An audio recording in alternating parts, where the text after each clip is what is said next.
ਅੱਜ ਦੀਆਂ ਖਬਰਾਂ ਵੱਲ ਚੱਲੀਏ ਤੇ ਅੱਜ ਸਾਡੇ ਪ੍ਰੈਜ਼ੀਡੈਂਟ ਜਿਹੜੇ ਡੋਨਲਡ ਟਰੰਪ ਹੋਣੀ ਆ, ਉਹ ਪਹੁੰਚੇ ਹੋਏ ਆ ਸਾਊਦੀ ਅਰੇਬੀਆ ਦੇ ਵਿੱਚ ਤੇ ਉਹਨਾਂ ਨੇ ਇੱਕ ਜਿਹੜੀ ਸਟੇਟਮੈਂਟ ਦੁਨੀਆ ਨੂੰ ਜਾਰੀ ਕੀਤੀ ਆ, ਖਾਸ ਕਰਕੇ ਇੰਡੀਆ ਤੇ ਪਾਕਿਸਤਾਨ ਨੂੰ ਲੈ ਕੇ। ਕਹਿੰਦੇ ਵੀ let's not trade nuclear missiles, trade business. ਕਹਿੰਦੇ ਵੀ ਜਿਹੜਾ ਬਿਜ਼ਨਸ ਆ ਉਹ ਕਰੀਏ, ਜਿਹੜਾ ਮਿਜ਼ਾਈਲ ਵਾਲਾ ਕੰਮ ਆ ਇੱਕ ਦੂਜੇ ਤੇ ਛੱਡਣ ਵਾਲਾ, ਉਹਨੂੰ ਜਿਹੜਾ ਆ ਖਤਮ ਕਰੀਏ। ਸੋ ਸਾਊਦੀ ਅਰੇਬੀਆ ਇੱਕ ਟਾਈਮ ਦੇ ਉੱਤੇ ਜਿਹੜਾ ਯੂਐਸਏ ਤੋਂ ਕਾਫੀ ਪਰੇ ਹੋ ਗਿਆ ਸੀ। ਯੂਐਸਏ ਹੀ ਪਿੱਛੇ ਹਟਿਆ ਸੀ, ਖਾਸ ਕਰਕੇ ਜੋ ਜਮਾਲ ਖਸ਼ੋਗੀ ਆ, ਉਸ ਤੋਂ ਬਾਅਦ ਜਿਹੜਾ ਇੱਕ ਜਰਨਲਿਸਟ ਅਮਰੀਕਾ ਦਾ ਗ੍ਰੀਨ ਕਾਰਡ ਹੋਲਡਰ ਸੀ, ਉਸਦਾ ਜਿਹੜਾ ਕਤਲ ਕਰ ਦਿੱਤਾ ਗਿਆ ਸੀ। ਜੀ ਤੇ ਉਹ ਸਿੱਧਾ ਜਿਹੜਾ ਹੱਥ ਸੀਗਾ ਸਾਊਦੀ ਅਰੇਬੀਆ ਦੇ ਰਾਜੇ ਦੇ ਉੱਤੇ ਜਾਂਦਾ ਸੀਗਾ।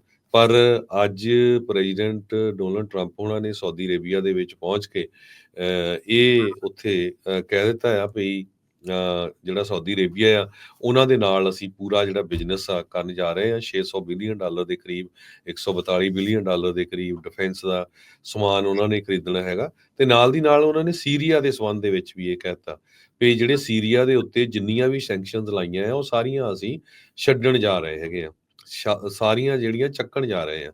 ਤੇ ਉਹਨਾਂ ਨੂੰ ਇੱਕ ਹੋਰ ਚਾਂਸ ਇਸ ਗ੍ਰੇਟਨੈਸ ਦੇ ਉੱਤੇ ਦੇਣ ਜਾ ਰਹੇ ਆ। ਉਹਨਾਂ ਨੇ ਇਹ ਕਿਹਾ good luck Syria, show us something very special like they have done frankly in Saudi Arabia. ਸੋ ਜੋ ਸੀਰੀਆ ਦਾ ਇਸ ਵੇਲੇ ਲੀਡਰ ਹੈਗਾ, ਪ੍ਰੈਜ਼ੀਡੈਂਟ ਆ, ਕਿਸੇ ਟਾਈਮ ਦੇ ਉੱਤੇ ਅਮਰੀਕਾ ਦਾ ਮੋਸਟ ਵਾਂਟਡ ਬੰਦਾ ਸੀਗਾ ਉਹ ਇਰਾਕ ਵਾਰ ਦੇ ਵੇਲੇ। ਦੇਖੋ ਇਦਾਂ ਸਭ ਕੁਝ ਜਿਹੜਾ ਚੇਂਜ ਹੁੰਦਾ ਹੈਗਾ।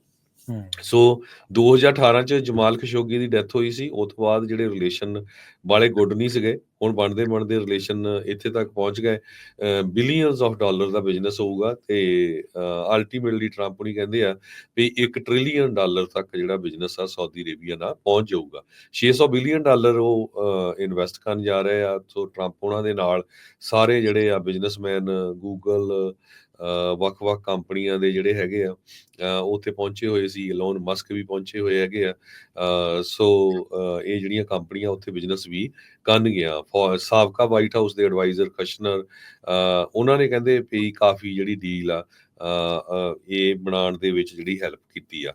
ਸੋ ਕਸ਼ਨਰ ਟਰੰਪ ਉਹਨਾਂ ਦਾ ਜਵਾਈ ਵੀ ਹੈਗਾ, ਆਪਾਂ ਸਾਰਿਆਂ ਨੂੰ ਪਤਾ ਹੀ ਆ। ਸੋ ਉਹਨਾਂ ਦੀ ਜਿਹੜੀ ਫਰਮ ਹੈਗੀ ਆ ਉਹ ਵੀ ਉੱਥੇ ਜਿਹੜਾ ਬਿਜ਼ਨਸ ਆ ਕਰ ਰਹੀ ਹੈਗੀ ਆ।